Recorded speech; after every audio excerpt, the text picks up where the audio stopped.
आज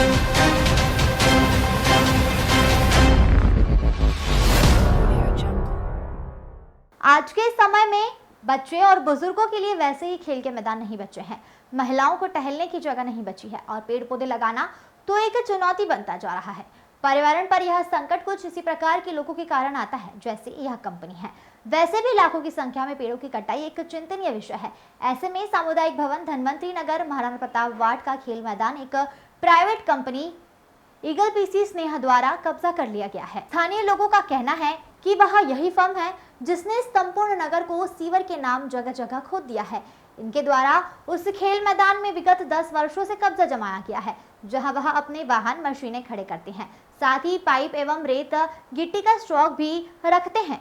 जिसके लिए इस मैदान के पेड़ों की भी बलि दे दी गई है। यह किसकी अनुमति से किया जा रहा है वो तो नहीं पता, परंतु यह बड़ा सवाल है कि पिछले 10 वर्षों से यहाँ पर कब्जा किया हुआ है। किसकी कृपा से इस कंपनी को यह प्राप्त है? धनवंतरी नगर जैसे रहवासी क्षेत्र में सीवर का प्लांट बना देना संदेह पैदा करता है। बीच कॉलोनी में जब आसपास से मलमूत्र इत्यादि उस प्लांट में पहुंचेगा तब क्या हालत उत्पन्न होंगी, यह तो अभी भविष्य के गर्त में है, पर चिंतनीय विषय है। सीवर के नाम पर भूकंप कॉलोनी, चंदन कॉलोनी, गंगा नगर, गड़ा, बड़ा पत्थर इन स्थानों पर मनमाने तरीके से खुदाई की जा रही है, पर जिम्मेदार अधिकारी मौन है। न ही कोई कभी इस बेतरकीब खुदाई को देखने आता है और न ही इस कंपनी पर किसी प्रकार का जुर्माना लगाया जाता है और न ही अव्यवस्थित कार्य पर लगाम लगाया जाता है, जबकि इस कंपनी को ही पेड़ों को लगाना चाहिए जिससे इनके द्वारा जो पेड़ काटे गए हैं उसकी भरपाई करी जा सके। इन बातों को लेकर कई बार पहले भी अधिकारियों से चर्चा की जा चुकी है, पर कोई फायदा नहीं हुआ और अब लगता है कि इस विषय पर वरिष्ठ जनों का ध्यान आकर्षण करना जरूरी हो चुका है। रोहित नैयर की रिपोर्ट। महाराणा प्रताप वार्ड स्थित सामुदायिक भवन धनवंतरी नगर में यह खेल का मैदान हुआ करता था,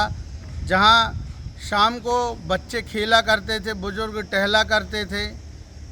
और रात्रि में महिलाएं भी यहां भोजन से निवृत्त होकर यहां टहलने का काम करती थीं और सैकड़ों की संख्या में यहां हरे भरे वृक्ष यहां लगे हुए थे। आज यहाँ पर जब से सीवर का काम प्रारंभ हुआ है लगभग 15 वर्षों से, आज यहाँ आप देखिए पेड़ ना के बराबर बचे हैं, पेड़ भी सारे काट दिए गए हैं और यह खेल के मैदान की जो दुर्दशा करी गई है वो तो पूछिए ही मत। इस ग्राउंड में ये कहा ही नहीं जा सकता कि ये कभी खेल का मैदान रहा होगा या यहाँ कभी बच्चे खेला करते होंगे, क्योंकि बीच रहवासी क्षेत्र में यह सीवर का प्लांट जो लाकर स्थित किया है, मेरी तो यह समझ में नहीं आता कि यह किसके बोलने पर यह रहवासी क्षेत्र में बीच में इस खेल के मैदान में सीवर का यह प्लांट बनाने का काम किया गया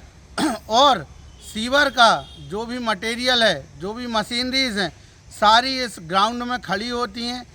आज नहीं 10 वर्षों से यहाँ इनकी मशीनें, ट्रैक्टर, जेसीबी वगैरह, रेत गिट्टी सारी चीज़ें यहीं पर, पाइप वगैरह सारे यहीं पर रखते हैं ये लोग और इस खेल के मैदान को इनने पूर्णतः अव्यवस्थित कर दिया और ये पीसी स्नेहल नाम की कंपनी ने शायद इस ग्राउंड में कब्जा किया हुआ है। ना ही इसमें निगम की परमिशन है और ना ही किसी की परमिशन है, ऐसा मेरा मानना है, यह मेरा व्यक्तिगत मानना है, क्योंकि हज़ारों बार पूछने के बाद भी जिम्मेदार ना अधिकारी बताते हैं और ना ही इस ठेकेदार द्वारा बताया गया कभी कि यह किसकी परमिशन से यहाँ रखा हुआ है सामान और किसकी परमिशन से इस खेल मैदान को खुर्द बुर्द करने का काम पीसी स्नेहल कंपनी द्वारा किया गया है।